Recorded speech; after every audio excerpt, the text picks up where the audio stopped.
So Hare Krishna, we are starting here the 30th part of the Bhagavad Gita section of our Bhakti Shastri course.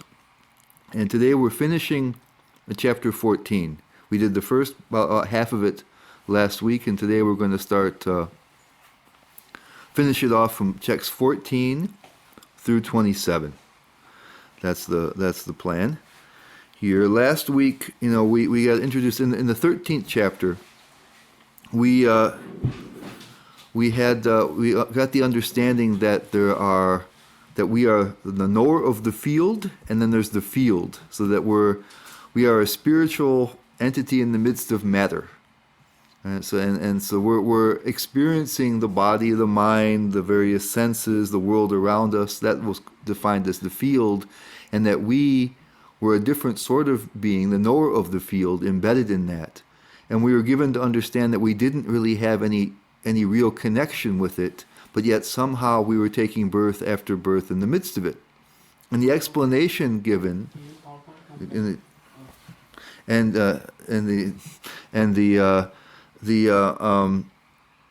explanation given was that the reason why we remain connected, even though there's no genuine connection, there's no real relationship, is that it's guna sangasya, that we become attracted and attached to the qualities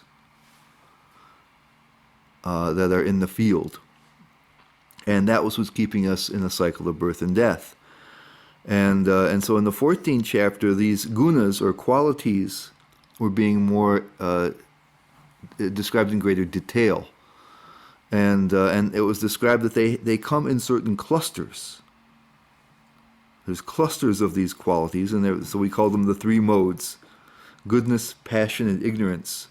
And they have a certain cluster of qualities. You can recognize them, and it says they influence us. We have different combinations of them, and sometimes one is more prominent, sometimes another is more prominent.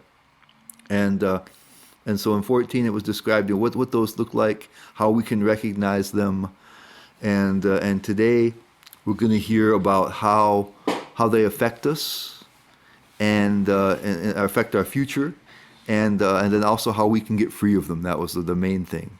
How can we detach ourselves, not be caught in this guna sangasya? Okay, so we'll try. So in text 14. We're describing now what happens when you leave your body, affected primarily by any of these modes. So the first one starts with goodness. It says, when one dies in the mode of goodness, he attains to the pure higher planets of the sages. That's what it says here. And Prabhupada says in his purport, he says, one in goodness attains higher planetary systems like Brahmaloka or Janaloka, and there enjoys godly happiness. The word amalan is significant. It means free from the modes of passion and ignorance. There are impurities in the material world, but the mode of goodness is the purest form of existence in the material world. There are different kinds of planets for different kinds of living entities. Those who die in the mode of goodness are elevated to the planets where the great sages and great devotees live. And then it says in the mode of passion, in text 14, when one dies in the mode of passion, he takes birth amongst those engaged in fruitive activities, and when one dies in the mode of ignorance, he takes birth in the animal kingdom. So 3 different types of destinations. Clearly the one is superior.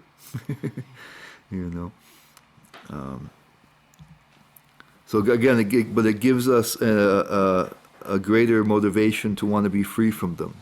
So Prabhupada says here in this purport, he says, some people have the impression that when the soul reaches the platform of human life, it never goes down again. This is incorrect. According to this verse, if one develops the mode of ignorance, after his death, he is degraded to an animal form of life. From there, one has to again elevate himself by an evolutionary process to come again to the human form of life. Therefore, those who are actually serious about human life should take to the mode of goodness, and in good association transcend the modes and become situated in Krishna consciousness.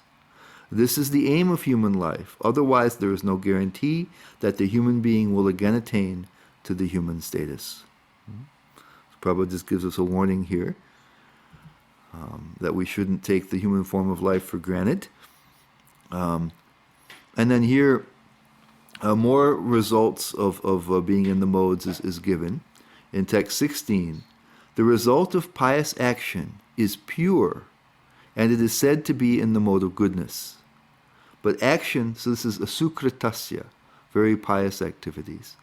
But action done in the mode of passion results in misery, and action performed in the mode of ignorance results in foolishness. So this is in also just within our lifetimes.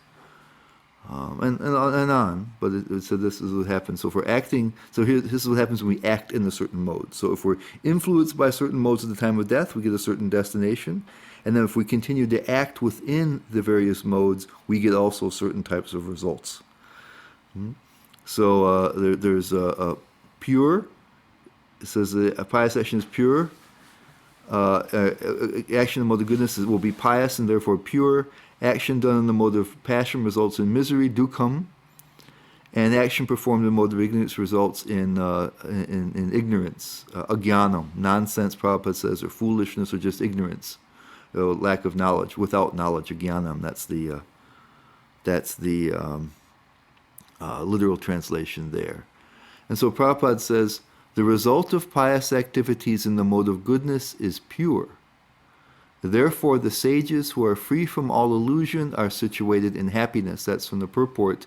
And we'll take a look. The word there for pure is nirmalam, or Prabhupada says in his word translation, purified. And it means it's a literal translation Prabhupada gives in the Chaitanya Charitamrita means spotless.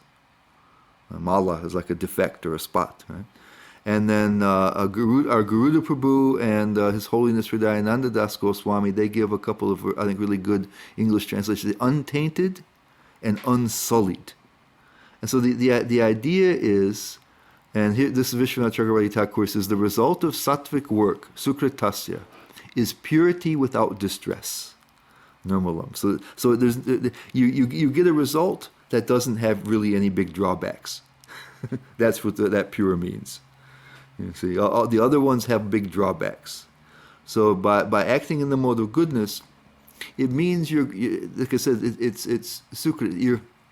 You have intelligence, you have knowledge. We heard that the mode of goodness has knowledge and happiness. And so with those two things combined, you're able to act in the right way. So if you're happy, you're peaceful, you can do the right thing much more easily than if you have the mode of passion, which is, you're wanting so many different things. You have so many desires, and you're willing to cheat, perhaps, to get them. In the mode of goodness, you're happy. You know what to do, and because you're peaceful, you're able to do the right thing. So it says the result in that is you're happy. He says purity without distress. And remember, though, we don't take this too far. It doesn't mean you go back to the spiritual world, right? We heard that you go back up to the higher planetary systems, which if you reach beyond the heavenly planets and you reach to the planet of the sages, you're able to live up there until the end of the universe. And you have good association, you have a good chance to develop your spiritual life. And there's a chance that you'll go back to Godhead at the end of the universe. A decent chance. Not guaranteed. So it's not like it's transcendental necessarily. So when it says it's pure, don't think that it's the same thing as bhakti, but it's way better than that than the other two, and puts you in a good position to make further progress. So it doesn't. But it doesn't carry. So the only distress is that the mode of goodness still does bind you to the material world. We described it last time. That feeling of happiness and that feeling of knowledge makes you feel a little bit superior and makes you feel comfortable here. Okay, I've got the world is under control, kind of. I've got things under control. I have a good life. There's a certain complacency that arises from that makes you not want to get out all the way. So that remains, but that's a much more subtle defect and misery than what comes from the other two. So in comparison with the others, it's very pure. Mm-hmm. But activities in the mode of passion are simply miserable, Prabhupada says in his purport, dukkam. And he gives reasons for the miseries. This is why it's miserable. First of all, it's miserable because it requires hard work and resources. He says, if, for example, one wants to have a skyscraper, the financier has to take much trouble to earn a mass of wealth, and those who are slaving to construct the building have to render physical toil. That's in his purport. And then it's also miserable because the happiness is insignificant. There's some happiness comes, actually. But he says, the way Prabhupada puts it, he says, there may be a little so-called mental happiness, and he has in quotations, I have this house or this money, but this is not actual happiness. And then I quote here from Bhagavad Gita 5:22. An intelligent person does not take part in the sources of misery, which are due to contact with the material senses, O son of Kunti.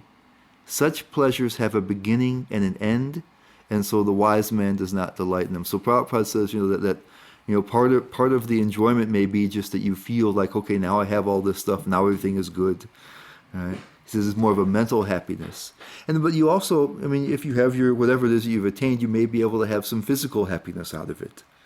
You may walk around in your new skyscraper or whatever it is you may be able to do, sit in a nice office and see the view and, whatever else you may be able to do there.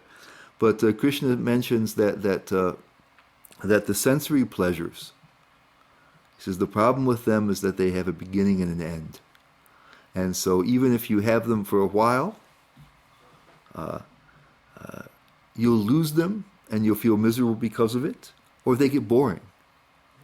It just doesn't last. Then you have to go on to something else. So they're hard to get. You have to have a lot of hard work and resources, and you have to. The happiness is more mental than anything, oftentimes, and even if you have physical happiness, it just doesn't last. And then also, it says that generally there's a problem with the mode of passion because you have it, unlike the mode of goodness, where because of your being very happy and intelligent, that you do the right thing. In the mode of passion, you may want to cheat. And you may think, it's okay if I just do this thing. It's a little bit cheating, but it's okay. So you have a tendency to not stick to the straight and narrow. So some of the things you do may be pious activities, and some of the things you may do may be sinful. And so you get a combination of pious activities and sinful activities, and so that's a real issue. You get bad karma coming out of that. That's what happens. So yeah, that's what Baladeva says. He says that it's miserable because actions in Rajaguna are often mixed with some sinful activity, which produces a bad reaction. So that's a bad deal there. And then Prabhupada says, as far as the mode of ignorance is concerned, we can expect this is going to be worse. The performer is without knowledge, and therefore all his activities result in present misery, and afterwards he will go on toward animal life. So that we heard before. It's a tendency to go to take birth as an animal. So, we can understand. Baladeva says the result of actions in tamas, such as violent actions, is grief alone, in which one's awareness is almost totally covered by ignorance. And he says, performed out of ignorance, action, that's not, he's saying, this is, I'm making this comment. Performed out of ignorance, actions in tamas often produce immediate misery. And since they are usually sinful, they produce very serious karmic reactions. And they also are bad because they produce further ignorance to perpetuate the cycle. So there's like a threefold thing that happens. Right? If you act foolishly, you're so many times, the immediate result is unpleasant. You do something, why did I do that? You do something, and it can become anger and violence is part of the mode of ignorance. Or you just do something that's not very sensible, and so immediately it's bad. Oftentimes because you're just interested in very immediate gratification, you don't want to follow any rules, so you tend to do sinful activities. So that sends bad karma down the pipe. That's what causes you to take birth as an animal. And then it says also produces further ignorance. It magnifies the ignorance. So you tend to become more ignorant and therefore prone to do both of those things. So it makes it a vicious cycle. So the tamaguna is not our friend in any way, shape, or form. And then Prabhupada says, and Prabhupada gives us a warning because of this. He sees that we are, the present human civilization, he says, is in the modes of passion and ignorance. And he says, so he gives us a warning. He says, in modern human society, spiritual knowledge is neglected and cow killing is encouraged. He was mentioning how the animals are all dear to Krishna. He says, in human society, when we kill humans, we're punished by the state. We're supposed to anyway. And he says, and so the whole world is the dominion of the Lord, and he doesn't agree with killing of anybody. And he says that of all the animals and other beings, the cow is particularly precious. So that's why he mentions here. He says, in modern human society, spiritual knowledge is neglected and cow killing is encouraged. It is to be understood then that human society is advancing in the wrong direction and is clearing the path to its own condemnation. A civilization which guides the citizens to become animals in their next lives is certainly not a human civilization. So you can judge something by the result, right? The present human civilization is, of course, grossly misled by the modes of passion and ignorance. It is a very dangerous age, and all nations should take care to provide the easiest process, Krishna consciousness, to save humanity from the greatest danger. So Prabhupada gives us a little admonishment there, admonishes us for us devotees to try to be Krishna conscious and to spread it. And then in text 17, it says, from the mode of, and this is a summary text basically. From the mode of goodness, real knowledge develops. From the mode of passion, greed develops. And from the mode of ignorance develops foolishness, madness, and illusion. So we heard how when if we die in these modes, we have a certain destination that's likely. That's because of we've been acting in those modes.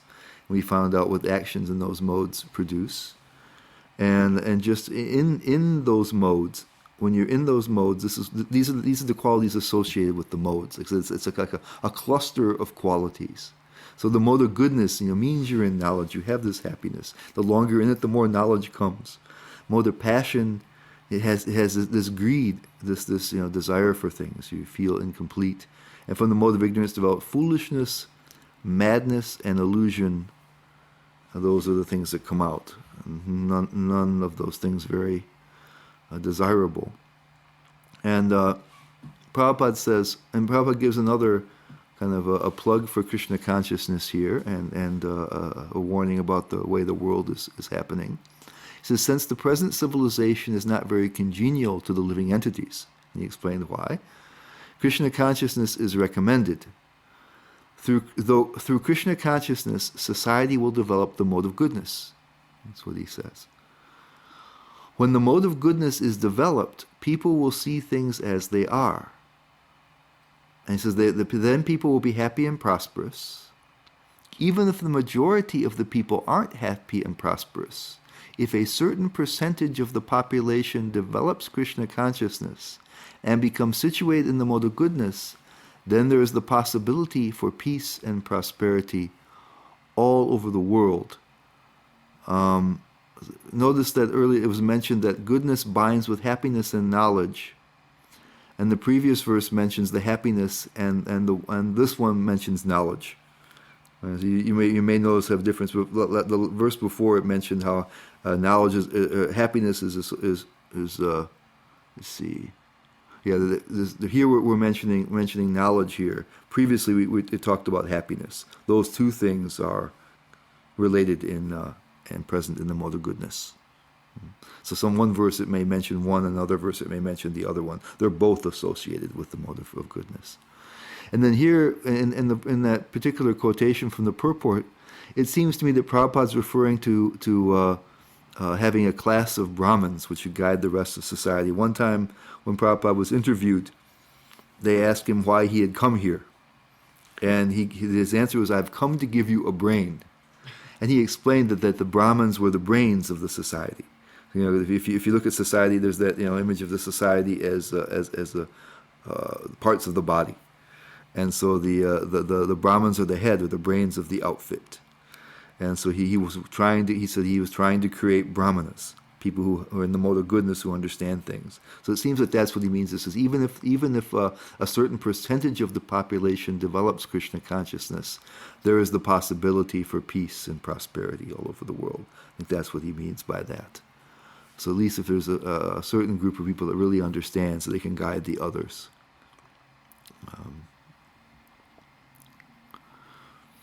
And then he says in the purport, he says also, in the mode of passion, people become greedy, and their hankering for sense enjoyment has no limit. One can see that even if one has enough money and adequate arrangements for sense gratification, there is neither happiness nor peace of mind. That is not possible because one is situated in the mode of passion. So there's always, Baladev Vidyabhushan, he says it nicely, he says, from which rajas comes greed, a particular craving which cannot be satisfied by indulgence in millions of sense objects. So he says the greed, from rajas comes greed.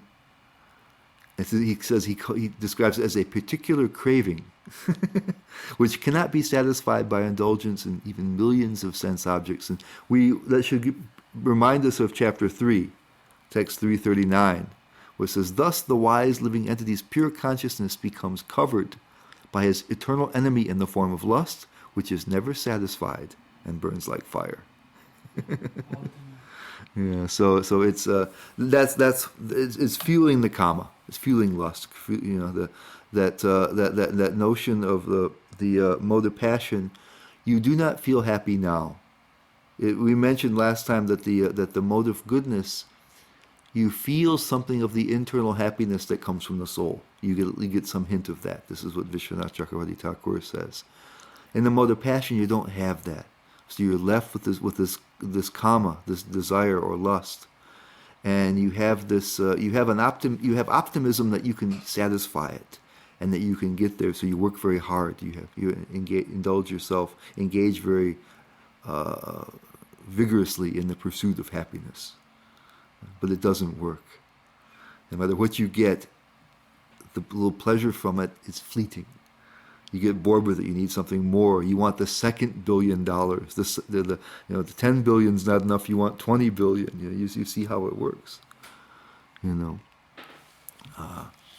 then Prabhupada says, when one is engaged in the mode of passion, not only is he mentally unhappy, but his profession and occupation are also very troublesome. This is something about the mode of goodness.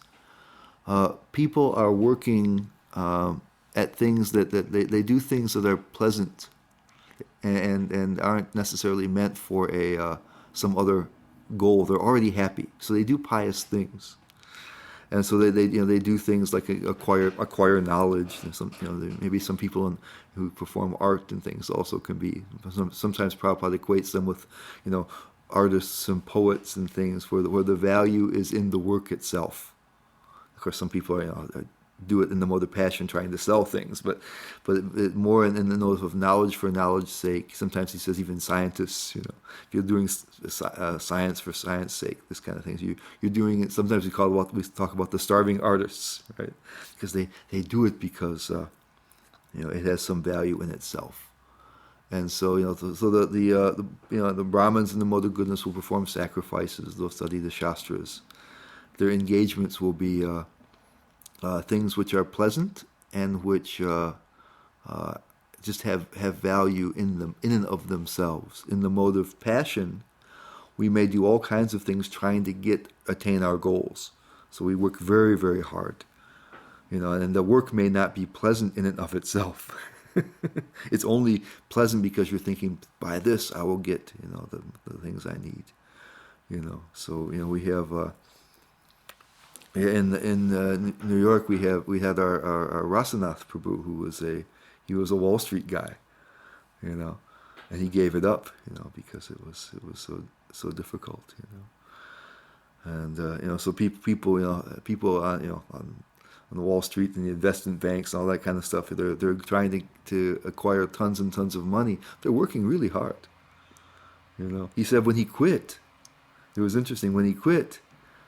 The other people that were working with him, they didn't say, "Are you crazy?" They admired that he was courageous enough to give it up. They were so attached to the result that they couldn't, But it was miserable for them. The life was hard on them. They weren't enjoying the life, but they didn't feel that they could give up the hope of the wealth and stuff that they were going to get from it. So in one sense, they applauded him that he had the courage to give up that pursuit. I was interested. It shows how miserable the actual activities of that is.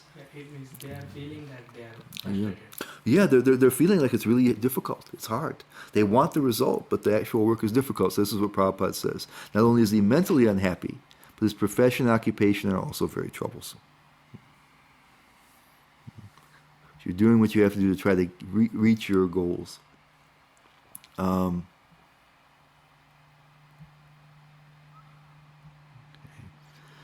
then Prabhupada says, in the mode of ignorance, people become mad.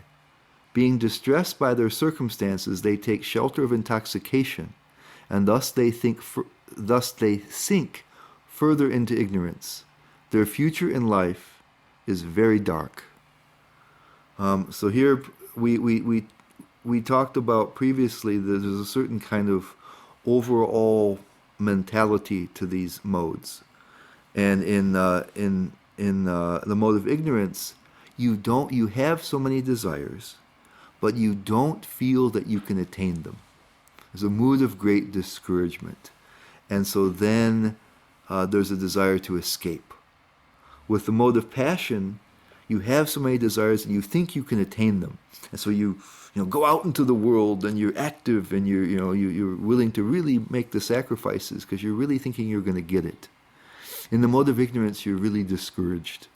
It's a kind of like depressive type mentality where you think nothing ever works. It's never going to work. This is terrible. And so then so it says there's lethargy, sleep, intoxication. We're going to come across that again. So there's a desire to escape. Right? Because they're not in the mode of goodness, they can't think about liberation. See, this is the funny thing. That usually miseries in life are supposed to provoke us to question. Right? But in the mode of ignorance, because there's no knowledge, they don't know what to do. They just think this is how it is. I'm miserable. The best they can do is try to kill the pain, distract themselves, sleep, take drugs, drink alcohol, watch TV forever, Just somehow distractions, just distract them from the pain. They don't know, they can't understand that there's another way. Then Prabhupada says, in the mode of ignorance, people are just like animals and cannot see things clearly. In the mode of ignorance, for example, they do not see that by killing one animal, they are taking the chance of being killed by the same animal in the next life. Because people have no education and actual knowledge, they become irresponsible.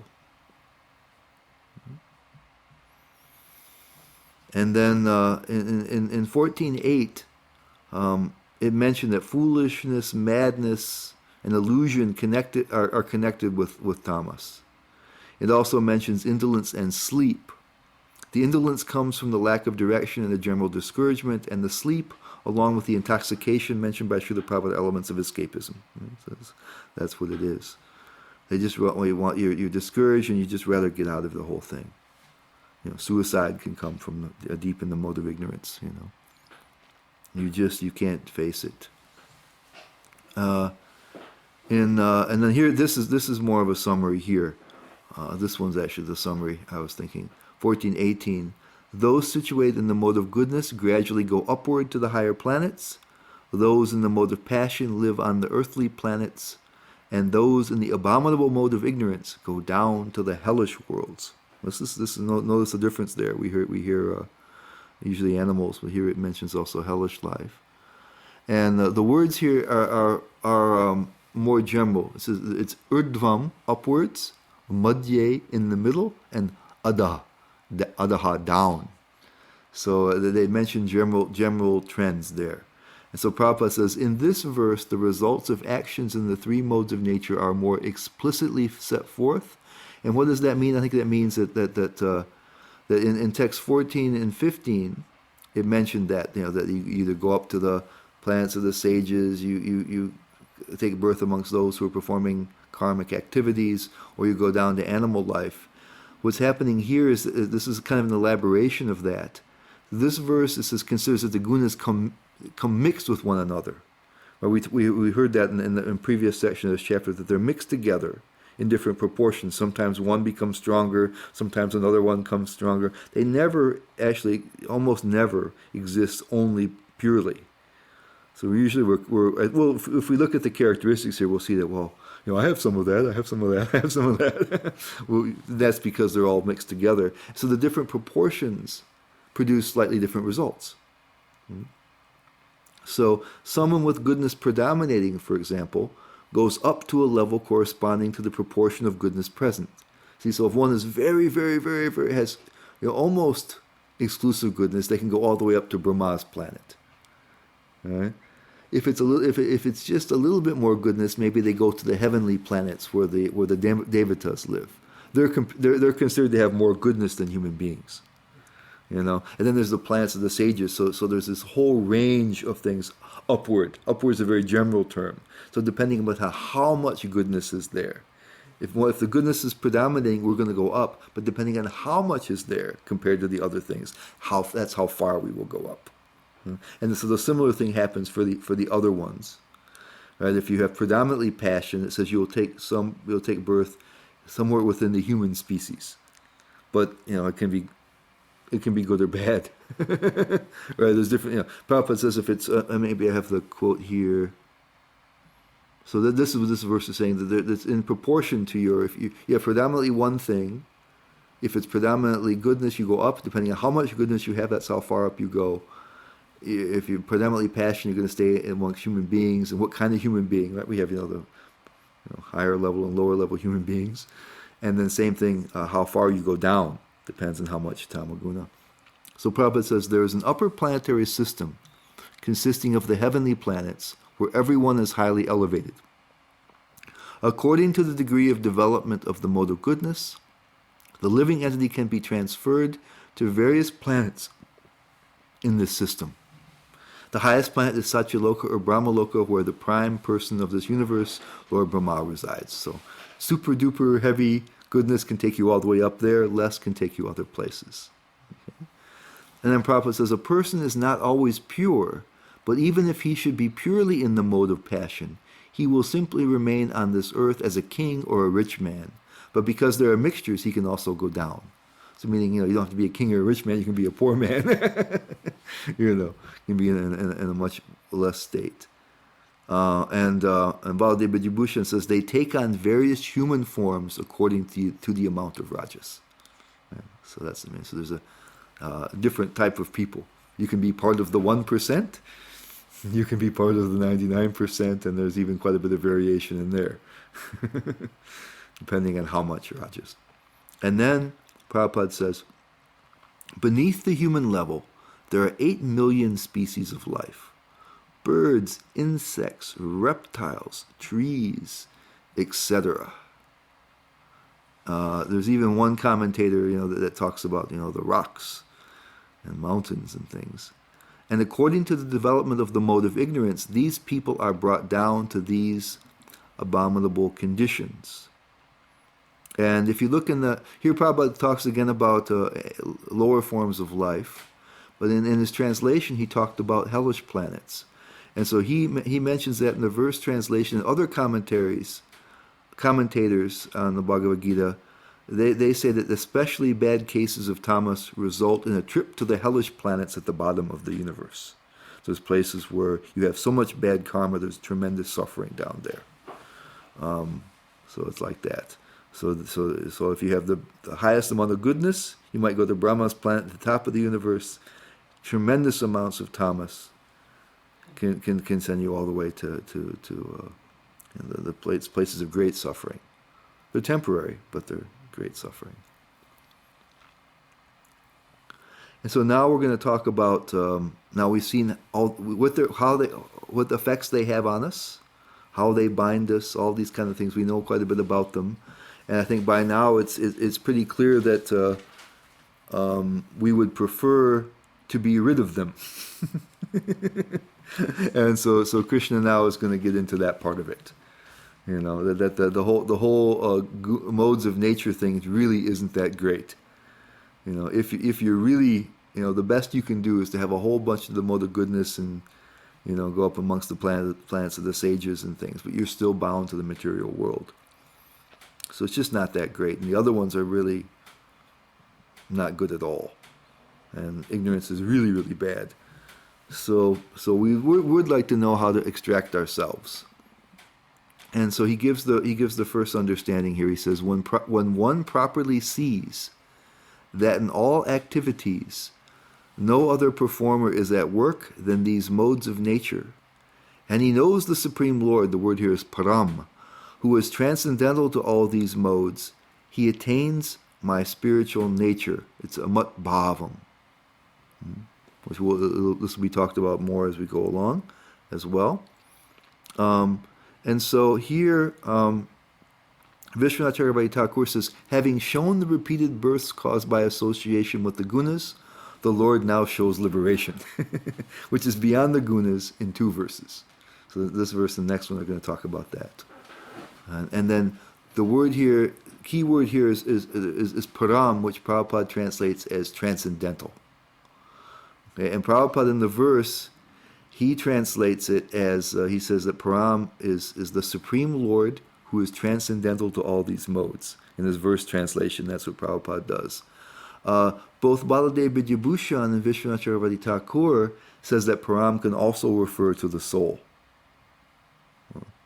And both of these understandings make a lot of sense, because we learned in chapter 13 that there are 2 transcendental knowers of the field. Right, the jiva and the Lord, they're both the higher energy, and are above material nature.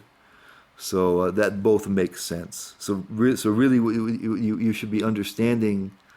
So what is the verse says that that one sees that all activities, no other performer is at work than these modes of nature. And he knows the Supreme Lord who is transcendental to all these modes. He attains my spiritual nature. So it's we really know both, and we'll see that later on. Again, it'll be mentioned how we also know that we're not doing anything. That's also been previously mentioned, that the soul doesn't do anything, and in the physical actions, that's all done by the modes. We heard that in previous chapters and also in chapter 13, I believe we heard it again. So there's understanding that there's this param. Prabhupada just in the word for word translations is transcendental, so that we understand that. So that we actually understand that both we and the Supreme Lord are there, and are transcendental to the modes, and the physical actions and mental actions are being done by the modes. So we understand the separation. That's how one begins to become free. Now we think that our mind is us, our body is us. So we think when we're acting, we're thinking we're doing. We already heard that in the early chapters. Right? It makes us, when we think that we're actually performing the actions, instead of just desiring them. We desire the actions, and the modes of nature do it, the field that reacts to it. And Prabhupada also seems to indicate this notion that we understand our own transcendence in the purport. He says, by the instruction of a bona fide spiritual master, a living entity can know of his spiritual position. So we also are the param. And then they all agree, all the different commentators, Srila Prabhupada and the other commentators agree that the knowledge given in this chapter helps lead one to bhakti, which is what actually does the freeing from the modes. Right? So we talked about this, that sometimes this section of the Gita is equated to be dominated by jnana, or knowledge. And that middle section, 7 to 12, chapter 7 through 12, was focused exclusively on bhakti. But the type of knowledge given here is that either induces people to take up bhakti or helps support our bhakti. We'll see later on how Prabhupada says that the certain section of this chapter is a method for becoming transcendental. So the knowledge here is going to help us to either take up the practice of bhakti or help us in our practice of bhakti. And that's what it is. And so that they all agree that everybody says that, Baladev Vidyabhushan, Vishwanath Chakravarti Thakur, Prabhupada, that it's the bhakti that actually frees us, and nothing else. Because here is kind of, you might think that way, that when they do that, it says that he attains my spiritual master by seeing this thing. But he says actually that seeing leads, there's a intermediate step. So by doing that, you'll take up the practice of bhakti, understanding that you and the Lord are transcendental, and that you're not really connected in this way. Then you'll take up bhakti, you worship the Lord. That's why Prabhupada emphasizes the Lord in that translation when he says param, because it's going to be bhakti. And then Prabhupada says, one can transcend all the activities of the modes of material nature simply by understanding them properly by learning from the proper souls, or from Bhagavad Gita. We're doing that here, learning from the proper souls by reading Prabhupada's Bhagavad Gita. And with the association of a bona fide spiritual master, he can see his real position. And by such an understanding, he can become fixed in full Krishna consciousness. A man in Krishna consciousness is not controlled by the spell of the material modes of nature. It has already been stated in the 7th chapter that one who has surrendered to Krishna is relieved from the activities of material nature.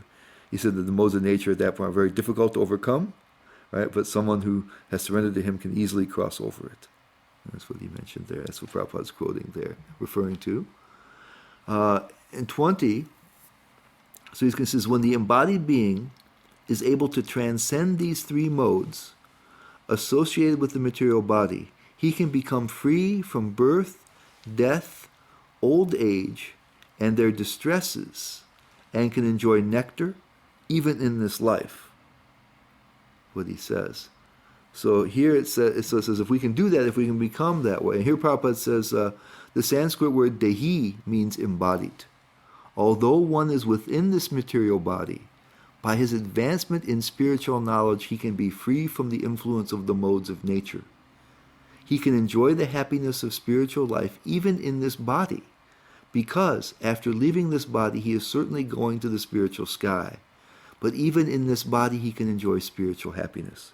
So it's possible, being free from him doesn't mean that we even are far away. If we have the right understanding, this is called jivan mukta, being liberated while in the body. And so that's what Krishna is saying, that so if somebody can be free from the control of the modes of nature, Even while they're here, they're in proximity with them. But if they're no longer controlled by them, then like this, they can enjoy spiritual happiness even now. That's what it's saying in that verse. In 21, now Arjuna asks his questions here. He says, because he's interested. That was interesting. That was an interesting statement. So he says, "Oh my dear Lord, by which symptoms is one known who is transcendental to these three modes?" So he's interested in how somebody can be like that while still be embodied. What is his behavior, and how does he transcend the modes of nature? So 3 questions he's asking. And Prabhupada says, in this verse, Arjuna's questions are very appropriate.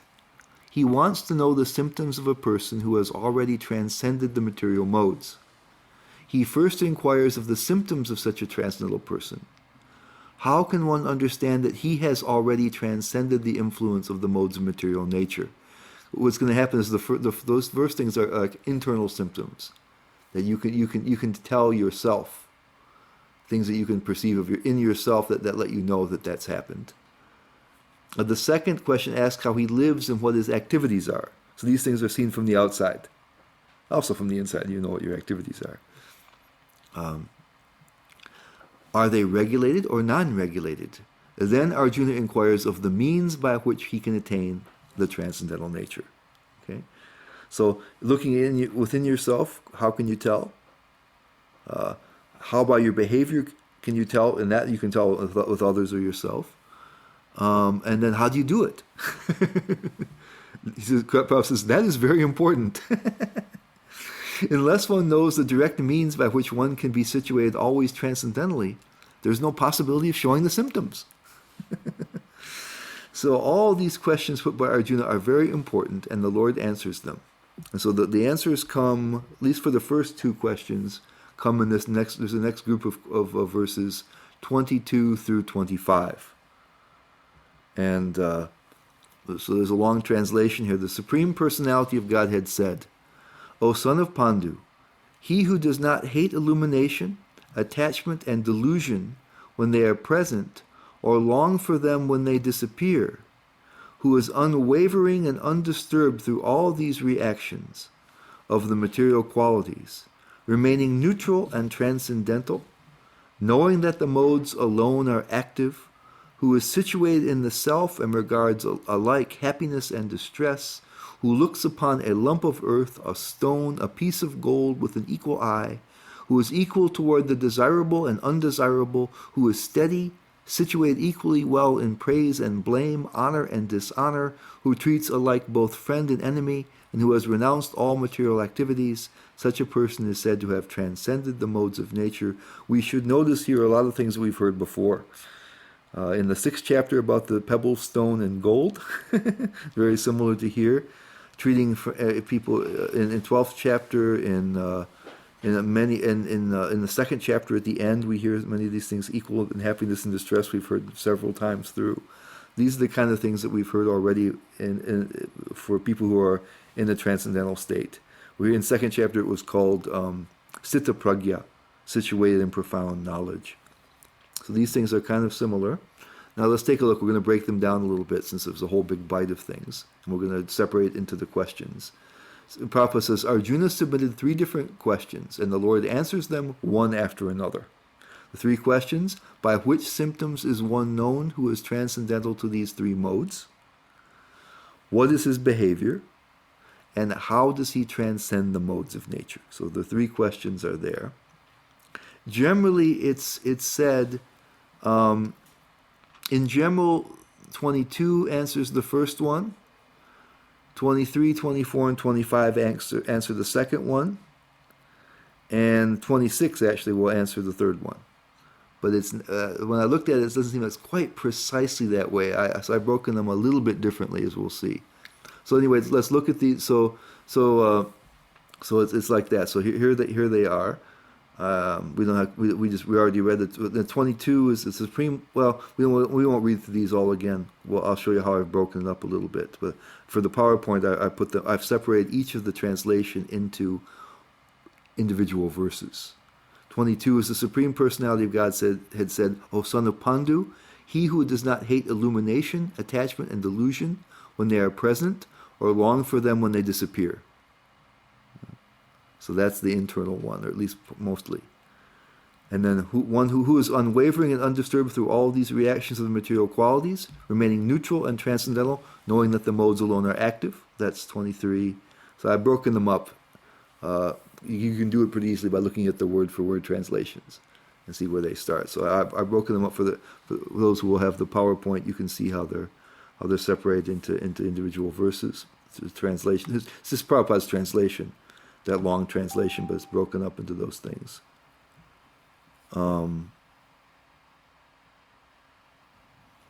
And then according to Baladev Vidyabhushan, the first question involves symptoms which can be observed within oneself. Prabhupada seemed to indicate that in that one purport. Things that you can observe in yourself. And so to me it seems that's, and they say it's mostly 22. But it seems to me that also a part of 23 and a part of 24 is included in that, the kind of internal things. So I put them together, and in the PowerPoint I've kind of color-coded them. So 22 is does not hate illumination, attachment, and delusion when they are present, or long for them when they disappear. Okay? But then also I think from 23, knowing that the modes alone are active. That's an internal thing. You can't observe that. It's not a behavior. And in fact, it's actually kind of a foundation, even for what's in 22. It's even the most like an intelligence. And then also in 25, it says, who is situated in the self. So I've taken those things. It does not hate illumination, attachment, and delusion when they are present, or long for them when they disappear, knowing that the modes alone are active, and who is situated in the self are the internal things that answer that question. And those last two that come from the other questions are almost even the foundation of the part that does not hate illumination. That's why, if you know that the modes alone are active, this already Krishna mentioned that, right, as a foundational knowledge, and are therefore situated in the self, conscious of themselves as a soul. When you're in that situation, all these other things follow. So I think those are even like the two roots of it, but they're internal. And then if you have those components, then you will not hate illumination, attachment, and delusion when they are present, or long for them when they disappear. And also the other things will happen too. So these are to me, they are the roots. Those two are the roots of everything else. Then let's look at these three things. Illumination is Prabhupada's translation of prakasham. And Vishwanath Chakravarti Thakur and Baladev, they say also knowledge, because they seem to think it has that. It's prakasham. Illumination is a more literal translation, but the idea is more like enlightenment, illumination of knowledge. It's not more that it's light, but more figuratively light. It gives you understanding and knowledge. So that it has a sense of knowledge, is what they're saying.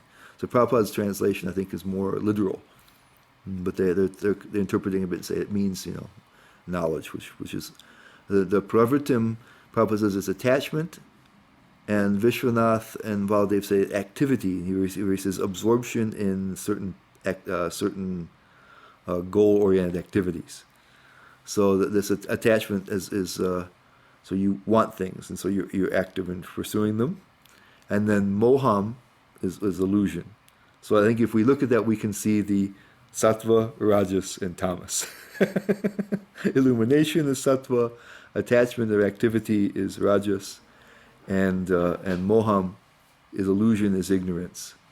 So Vishwanath Chakravarti Thakur says these three words are representative of all the other qualities mentioned previously of the respective gunas.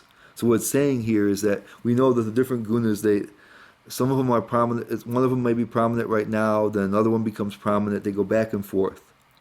So when it says that somebody does not hate illumination, attachment, and delusion when they are present, or long for them when they disappear, they mean these different modes.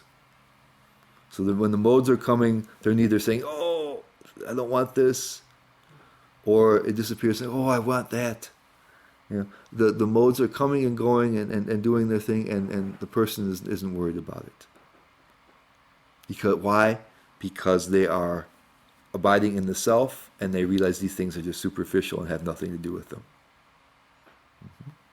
Remember, this is not somebody who's trying to become transcendental. They are transcendental to the modes.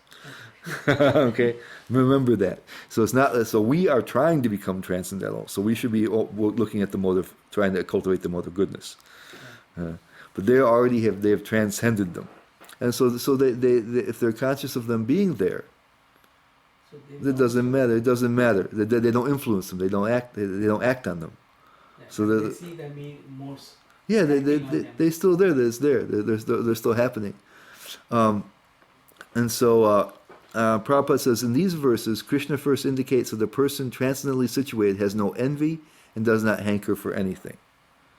So there's also another way to put that. Prabhupada just kind of sums it up in a very, very concise way. But they're mentioning the three gunas there. So he doesn't have any attachment or aversion.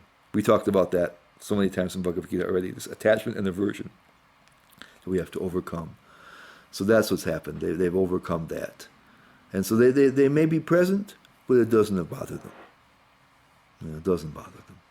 Their condition remains the same.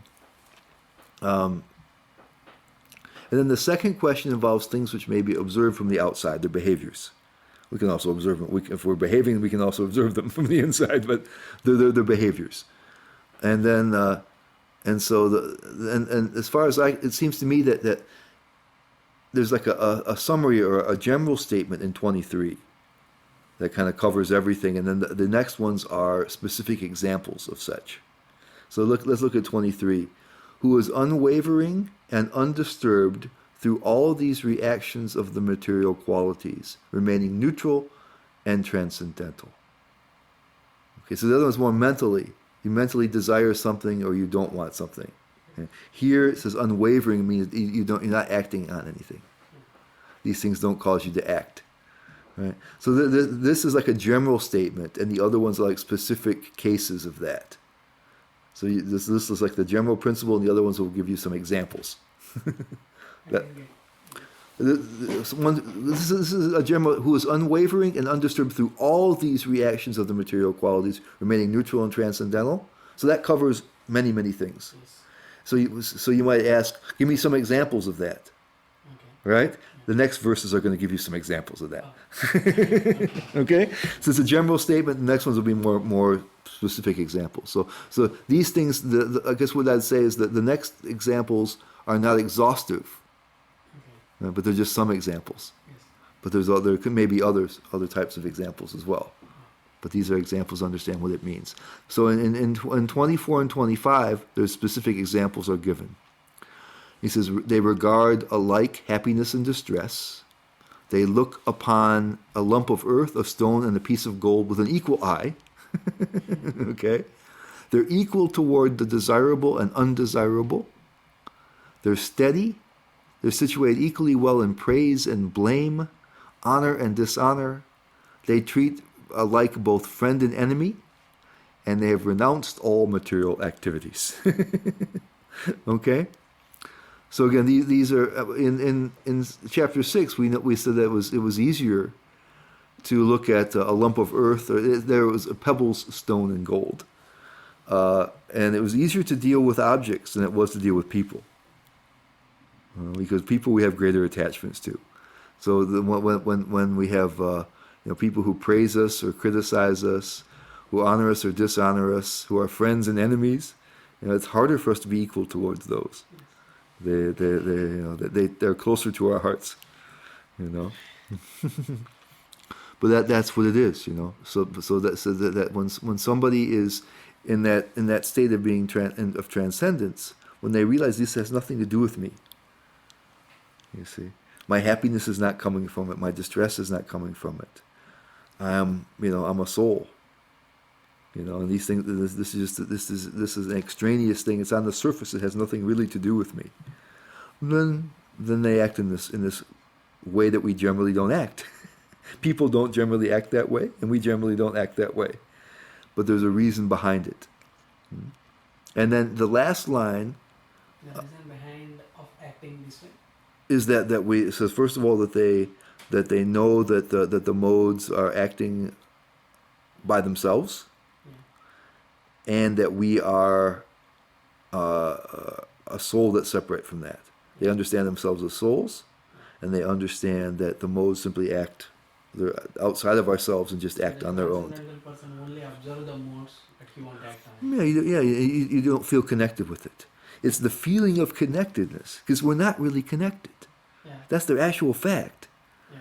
We're not connected with our bodies. We're not connected. This is given in the Srimad Bhagavatam, where this Avanti Brahmana analyzes the causes of suffering.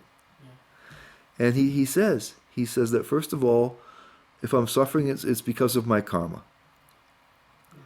So certain things happen that are unpleasant because of my previous actions. Deeper than that, he says it depends upon my mind. A certain thing may happen, and I may really react badly or not to it. See, if you're check it out. If you're in a good mood, Yeah. something happens to you that's not very pleasant, you may just, oh, it doesn't bother me so much. Yeah. Now the cause was there. The same karma was there. Yes. Right? But another day you may be feeling really bad and grouchy, and something even smaller bothers you more. Yeah. So it's not only what happens, but how you deal with it Yeah. That's true. that determines suffering. Yeah. Okay? Yeah. And then he says, then he drops the bomb. He says, look, the body is unconscious, it's dead. Yeah. And the soul is filled with happiness. Okay. And that's all you got. You got soul and the body. Those are the two components. Yes. Neither of which can experience suffering. Okay? So where does suffering come from? So he says, here's your two components. No, there's no suffering in either of them. So he says it's only when the connection is present. He says through the false ego. There's an interface that's put between them. And so when there's an interface, then there can be happiness and material happiness and distress. The false ego is also part of the body, right? Yeah, but it's the one that mediates. It's the one that mediates between the soul and the rest of everything else. It's kind of the connection. Okay, not even the mind. No, that's the thing that makes us identify. See? So it's when we decide that that's me, Okay. that's related to me, that it's part of me. That's when the suffering can really occur. Otherwise, it has nothing. We're not connected. We're Like two modes. yeah, we're not connected. We're not connected to our body. We're not connected to our minds. We're not connected to our intelligence. We're not connected to anything. We're not connected. Okay. But we're connecting ourselves. And we're using that facility. So that's the problem. That's what's hard for us to understand, because we feel so deeply connected. Yeah? So even the modes are not even connected to body also. Well, the modes are your body. That's part of the body. Part of the body. Everything is produced by the modes of nature. A false ego in different modes create the elements and this kind of stuff. So Yes. when we talk the whole field, we talk about the whole field. Okay. It's all modes of nature ultimately. Yeah. So in essence, body and modes of nature are They're parts of the same thing. Yeah, they're part of the called in chapter 3. In chapter 13, it's called the field. yeah. But if you look back at the process of creation, Yeah. it's the false ego in different modes produce Yes. the things. Yes. False ego in the mode of goodness produces the mind. Yeah.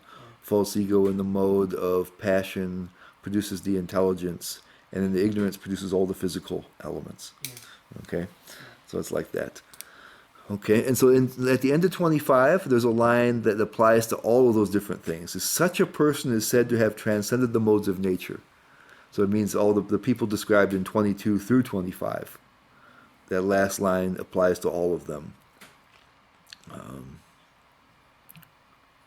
So let's take a look here. Prabhupada says, he says, when a living entity stays in this material world, embodied by the material body, it is to be understood that he is under the control of one of the three modes of nature. One does not need this material body, and he does not need to accept the dictations of the material body. This is what he's saying. The qualities of the material modes in the body will act, but as spirit soul, the self is aloof from such activity. So that he's describing what we just talked about. Yeah. We're not really connected. One does not need, he says, one does not need this material body, and he does not need to accept the dictations of the material body. He says, but as spirit soul, the self is aloof from such activities. And then Prabhupada says, he should engage himself in the devotional service of the Lord so that his identity within the material body will automatically be forgotten. When one is conscious of the material body, he acts only for sense gratification. But when one transfers the consciousness to Krishna, sense gratification automatically stops. So this is why bhakti is the remedy. He's saying. And then he says, he is equally disposed and sees everything on an equal level because he knows perfectly well that he has nothing to do with material existence. Okay? He can attempt anything for Krishna, but for his personal self, he does not attempt anything. So in service, so that's why you see sometimes the devotees seem to be very active. Prabhupada was mentioning how when he was printing, translating, and writing and printing Srimad Bhagavatam, his commentaries in Bhagavatam, how he looked from the outside, it looked like he was doing everything like other people who are in the publishing business, and he was working very hard. But it says the difference is he says he's attempting everything for Krishna. Okay, so let's look here now. Krishna answers the last question: how to do it. We've already gotten the hint already, but it's mam chayo vyabhacharena bhakti yogena sevate. So we already right there. There it is. Sagunan samatityaitan brahmabhuyaya kalpate. One who engages in full devotional service. This is the avyabhacharena. Unfailing in all circumstances, at once transcends the modes of material nature, and thus comes to the level of Brahman. Brahma bhuyaya kalpate, becomes elevated to the Brahman platform. And notice the Prabhupada says at once here. We're going to talk about that. And then the Prabhupada says, this verse is a reply to Arjuna's third question: what is the means of attaining to the transcendental position? And then he says, so if one engages himself in the service of Krishna or his plenary expansions with unfailing determination, that's always going to this avibhacharena, although these modes of material nature are very difficult to overcome, one can overcome them easily. This has already been explained in the 7th chapter, so he's coming back to that verse again. That one can easily cross over them. Otherwise, they're very, very, very difficult to cross over, he says, my material modes of nature. And then Vishwanath Chakravarti Thakur says, what type of bhakti yoga is this? He said, it should be without deviation, avyabhacharena. He says, that means it is without mixture of karma, jnana, or other elements. So here we're back to what we had various different terms about this before. Kevala bhakti, ananya bhakti, pure bhakti. Yeah. So it means it's something that goes on continuously and it's exclusive to Krishna, and it doesn't have any other elements involved. Yeah. That's your only. So it's done without a mixture of anything else. It's sufficient in itself. We simply serve Krishna and feel that is sufficient. So we talked about that quite a bit in especially in those middle 6 chapters, where there were different types of mixtures of bhaktis. This is unmixed. It's only depending on Krishna's mercy. Not worshiping anybody else, not using any other process or means. Because we talked about how Krishna becomes active in our lives. When we surrender to Him, when we serve Him exclusively, then he helps us in so many ways. He says he gives the understanding by which we come to Him. So He gives us understanding. He enters our hearts. He says He has that beautiful poetic explanation in chapter 10, where He enters the heart with the shining lamp of knowledge, right? Prabhupada gives that beautiful it's in chapter 9, where he talks about where Krishna says, I carry to them what they lack and preserve what they have. And that, in one sense, means all your material needs.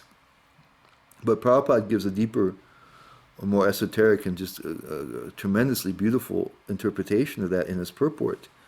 He says the yoga, or the carrying to you, what you need, he says that Krishna gives himself to you. He brings you to Krishna. He says, Krishna brings you to him. And then the Shema, protecting what you have, he says, right, I preserve what they have. That Shema, or protection, he says, then I keep them from falling down.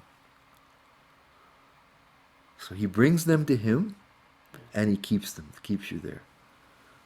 And so because of Krishna's nature of being very active in the process, and we went, this goes all the way back to Nectar of Instruction when we started out, that Prabhupada says we can be confident in Krishna consciousness because Krishna helps us. And we've heard this so much in the Bhagavad Gita, how he's our well-wishing friend, and how he's, and so when we try to serve him, when we want to revive our relationship, he helps us in all different ways. So we don't need anything else, and it's not anything that we can do so much. Right? All we can do, we show interest in the relationship. We show gratitude for Krishna's kindness. But it's not because we're so intelligent. It's not because we're so renounced or we have yogic skills so much. We just have to want to have the relationship with Krishna and be grateful to him. And Krishna will help us in so many ways. So let's see here. And then there's the word the Brahma Bhuyaya. Elevated to the Brahman platform, Kalpate becomes. And so there's some explanation that Prabhupada gives here because there's a chance of misinterpretation. Srila Prabhupada gives attention to a potential misunderstanding of this verse, which could be thought to be as meaning that one merges into the Brahma Jyoti. When you hear this Brahman Bhuyaya, elevated to the Brahman platform, people who are impersonalists think that's merging into the light. And so here Prabhupada's explaining why that's not what Krishna's intending.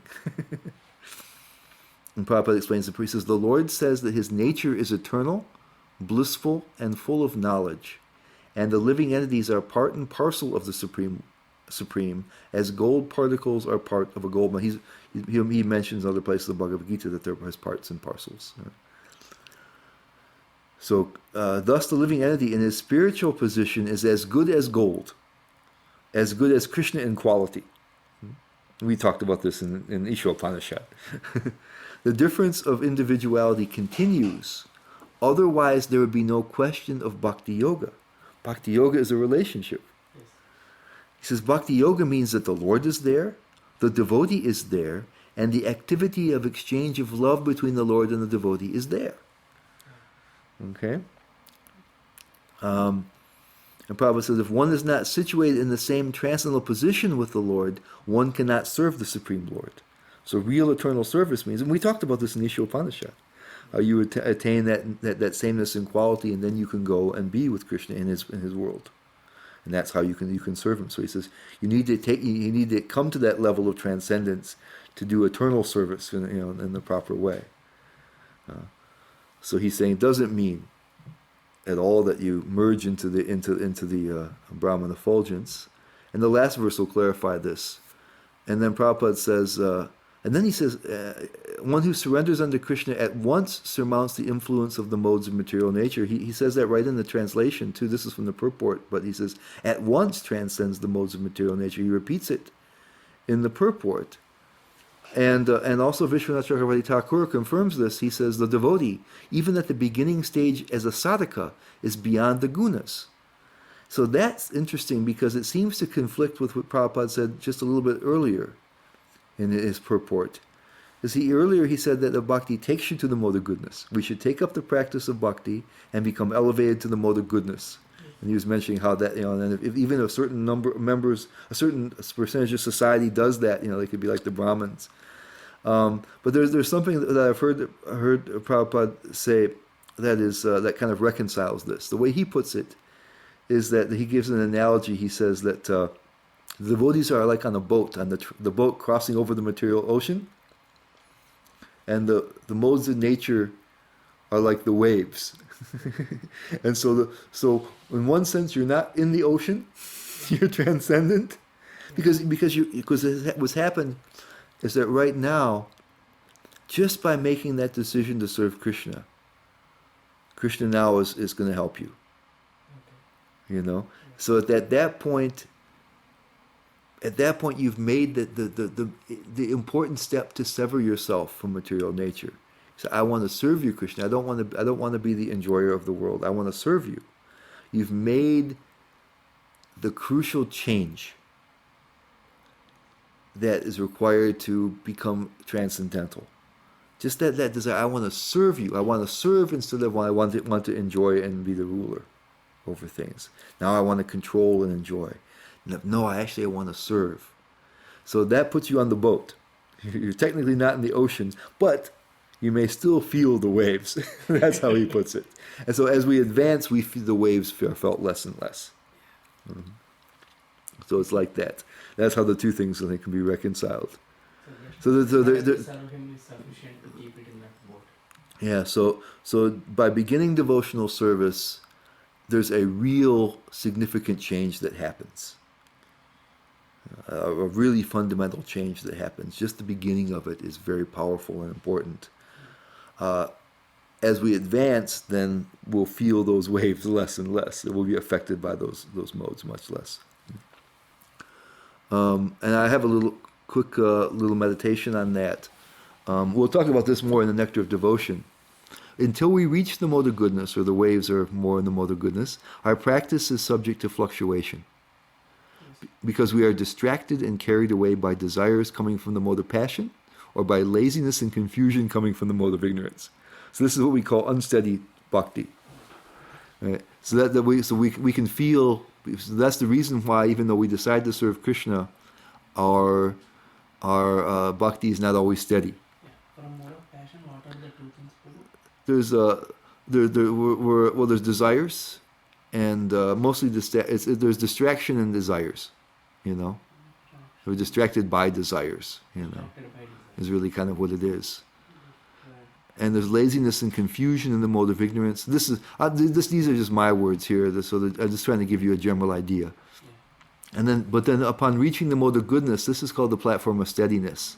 This is mentioned in Srimad Bhagavatam, that therefore at that point you're at the mode of goodness. Then we're able to resist the temptations of the lower modes. So we may in that case we still feel the temptations, we may still feel the laziness, we may still feel those things, but we don't act on them. Okay, we still feel them, but our resolution is strong. We say, no, I want to serve Krishna. Yeah. And then later on, as it progresses more, the temptations don't even tempt anymore. There's the verse in the Shikshastakam, nadanam najanam nasundurim. I don't want followers or wealth or women or anything. I just want to serve you. And so in that case, you still may be conscious of those things, but then it's just like, you don't feel anything. So then at that point, even the mode of goodness is starting to go away, because the mode of goodness makes you a little complacent. Yeah. Right. Yes. You're happy in knowledge. Your happiness and knowledge conditions you. There, it's not just being steady, but now you're really getting into it. There's an intensity and urgency. As the mode of goodness even goes down, you approach transcendence. When that happens? That's ruchi, stage of taste, ruchi and asakti, the upper levels of sadhana bhakti. We'll talk about this more when we get to the Nectar of Devotion. I just want to give you a little hint here. And at the higher levels of bhakti, bhava and above, the absorption in bhakti is so thoroughgoing that you hardly even notice there's any modes around. It just doesn't even come. So it's not a question of saying, here the temptation comes and I follow it, or the temptation comes and I resist it, or the temptation comes and I laugh at it. You don't even notice the temptation comes. You don't even notice it. This is that what stage? Bhava. So they reached the shore. Yeah, just like forget about it. So now the last verse, and this kind of explains, reinforces what we heard about this Brahma Bhuyaya Kalpate in the previous verse. Krishna says, I am the basis of the impersonal Brahman, which is immortal, imperishable, and eternal, and is the constitutional position of ultimate happiness. Because we might think, and this is what some impersonalists will say, oh yeah, bhakti means there's you and the Lord, right? Yeah. But then when we finally reach transcendence, Brahman's higher than him. We talked about how people oftentimes think the personal form of the Lord is less supreme, because when they try to imagine what would be the highest possible thing, they don't come to personality, Yes. because they can't understand the unique kind of person Krishna is. Yeah. Nobody can come up with that idea. So they think, well, if he seems to be in a certain location, he seems to be defined in a certain way. So that seems to be a limitation. So they always tend to think the impersonal. But then Prabhupada mentions there's so many other limitations. If you can't have a form, you can't do anything. Yes. You see. So what Krishna does is that he's everything. Yeah. But in one sense, that's a position of extreme loneliness. Extreme loneliness. If you're the only thing that exists. Yeah, if you are the Isn't it? It's the only thing that exists. Even if you're Brahman, even if you're impersonal. Yeah. Loneliness, man. There's nothing there. So Krishna, even though he is everything, he is one. At the same time, he makes it in such a way that we can have relationships. He has relationships, so he can seem like there's more than one. Okay? And that's where the highest pleasure comes from. You can't have love with there's only unity. Krishna is one meaning. Everything that exists is Krishna's energy. Yeah, including us. Yeah, there's nothing separate from Krishna, right? Yeah. And nothing exists without Krishna. Yeah. So where does Krishna end, and where does he begin? He's everything. Yeah, because Krishna is one, we are part of Krishna. Yeah, but we also, we're part of Krishna's, his energy. If Krishna disappears, we disappear. There's no. It's not like when we create something. If I create something, it's different from me. Yeah. If I make a little sculpture or something, it's different from me. Yes. But it's part of Krishna's energy. Right. It remains it's his existence. It's part of him. So in one sense, that's why we have the thing that nothing is different from Krishna, but Krishna is unique. Yes. So in that way, Krishna having a form is more advanced and more supreme than, and we discussed this in Isha Upanishad so much, so we won't go over that so much. But one may think that's what they say, that the duality of the worshipper and the worshipper, the worshipped and the worshipper, that's at a lower level of understanding. And then when you Brahma Bhoyaya Kalpate attain Brahman, then that will stop. That you just merge into transcendence. That's the highest thing. That's what they'll say. Oh, they will say. That's what they'll say. Okay. That's what they'll say. Yeah. So the objection is answered by here. Here Krishna says, no, I'm above the Brahman. Yeah. That impersonal thing rests on me. Yes. Yeah. Right? Yeah. No, I'm the highest thing. Yes. And so the worshippers of him are not going to, they can't attain something higher. As they say, bhakti is a means to the higher end of merging into Brahman. He says, no, bhakti, I'm the highest thing. Krishna says, I'm the highest thing. That Brahman rests, he already said, everything rests on me like pearls on the thread. There's nothing, no truth higher than me. Yes. And now he's saying, I'm higher than that Brahman. Yeah. So the worshippers of Krishna are going to continue to worship him. Yes. Why they would go on to Brahman? So Prabhupada says, Brahman is the beginning of transcendental realization. Prabhupada says, Paramatma and the Supersoul is the middle, the second stage in transcendental realization, and the Supreme Personality of Godhead is the ultimate realization of the Absolute Truth. Therefore, both Paramatma and the impersonal Brahman are within the Supreme Person. And then he says, the Supreme Lord is full in 6 opulences, and when a devotee approaches him, there is an exchange of these 6 opulences. The servant of the king enjoys on an almost equal level with the king, he says. And so eternal happiness, imperishable happiness, and eternal life accompany devotional service. He says you don't have to be merged. Therefore, realization of Brahman or eternity or imperishability is included in devotional service. This is already possessed by a person who is engaged in devotional service. And Baladev Vidyabhushan, the way he looks at it, he says that he's mentioned this before, that sometimes in the Vedas the soul is referred to as Brahman.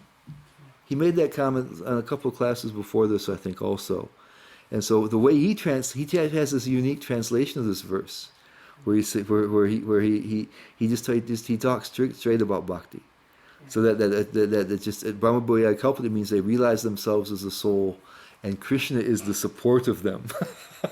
He is the basis of them. and has relationships with him. So then Prabhupada says, therefore, and then he gives a couple of interesting descriptions of devotional service, and we finish up with that. He says, therefore, the process of devotional service, beginning with hearing, chanting, remembering, the prescribed 9 methods for realizing devotional service, should be practiced in the association of devotees. Gradually, by such association, by the influence of the spiritual master, one's material desire to dominate is removed, and one becomes firmly situated in the Lord's transcendental loving service. Then he says something interesting. This method is prescribed from the 22nd to the last verse of this chapter. Now, in the 20, especially in those, well, of course, the devotional service is directly in 26, but the 22 through 25 are descriptions of persons who have transcended the modes already. Okay. Right? So on the surface, it doesn't seem like a process, does it? Actually, it is only symptoms are explained. That's right. But think about it. This is what Prabhupada does this sometimes, and it shows some pretty deep insight. But if you want to attain transcendence, then you can cultivate those qualities and understandings. Yes. Right?